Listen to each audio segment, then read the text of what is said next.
Hello guys, আজকে আপনাদের পাঁচমিশালি শাকের রেসিপি দেখাবো। এটা করলা শাক, এটা হচ্ছে কাঁকরোল শাক।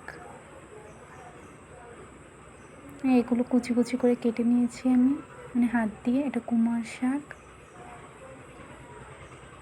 এটা আমাদের বরিশালী ভাষায় হাঁচি শাক বলে। আর এটা বোমাই মরিচ। উফ, গ্রানটা জাস্ট ছিল না। এভাবে আমি কেটে নিলাম। দেখুন কিভাবে কুচি কুচি করে এভাবে কাটলে শাকগুলো সুন্দর দেখায়। এই আর কি, আর কিছু না। আপনার যেভাবে ভালো পাবেন ওইভাবেই কেটে নিতে পারেন।